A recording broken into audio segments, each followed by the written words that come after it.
Amakuru ki muri Rugubi dusigiye muri weekend.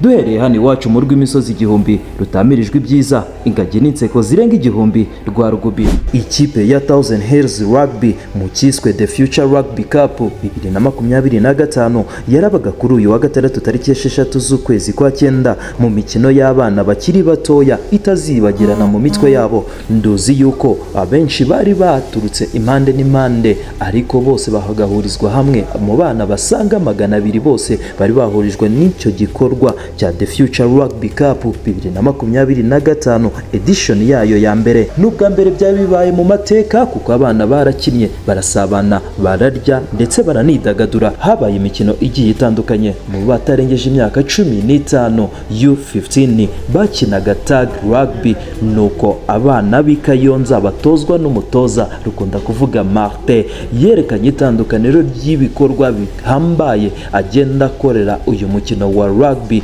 Nduzi yuko yatwaye ibikombe byose uko ari bibiri, yaba mu bahungu ndetse n'abakobwa mukino wa tag rugby. Nuko mu yindi mikino yabaye yahuje abana batarengeje imyaka 18, nuko 15 fighters yerekana yuko ari abana bakomeye ko bakinaga umukino wa barindwi baragitwaye batsinze Ndera Hills. Nuko mu bakobwa cya kinyuranyo kiri mu bakobwa nacyo kiragaragara. Thousand Hills itwara igikombe itsinze ikipe ya Rukunda kuvuga Martin. Abana baturutse Kayonza byose biraduha ishusho yuko Rukunda kuvuga Martin yagaragaje itandukaniro mu mitoreze, agaragaza yuko Rugubi yitaweho yaba mu batoya ndetse n'abakuru, hari itandukaniro byatanga. Dukomereje mu bakinnyi ba Thousand Hills baherereye mu gihugu cya Uganda, bari aho bita Cyabaziga. Hagenimana Robert ariwe wakinnye kubera yuko Shalom na Johnson Kayihura bafite ikibazo cy'imvune, ariko kuri iyi ngiyi igiye gukurikira y'Ikabare bazaba bari tayari.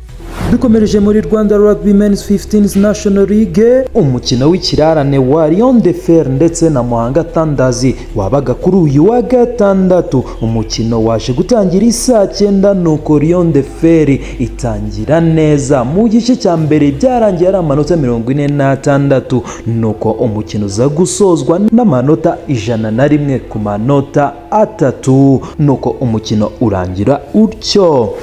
Twerekeje mu gihugu cya Uganda mu cyiswe Nairo Special Uganda Sevens yarakomezaga. Kuri ubu ngubu bari bageze kuri circuit ya 5, aho ikipe ya Warukuba Barbarians yanze gutanga ikiraro ngo kijye mu maboko y'abatuye hirya ya Jinja, nuko Warukuba Barbarians za gutsinda Hitens amanota 12-10, uko igikombe gitaha muri Jinja. Ikipe y'abari n'abategarugori nayo ikomoka muri Jinja yanze gutanga ikiraro, nuko Nairo Rapids nayo itwara igikombe. Ityo nubwo bikomeje kugorana, ikiri ku mwanya wa 6 bivuze yuko iri ku mwanya wa nyuma. Twerekeje hakurya y'imbibi ya East Africa tukerekeza mu makipe ya South Africa Springboks yahuraga n'uruva gusenya. Nduzi ko yatsindwaga umukino wayo wa kabiri muri The Championship Rugby,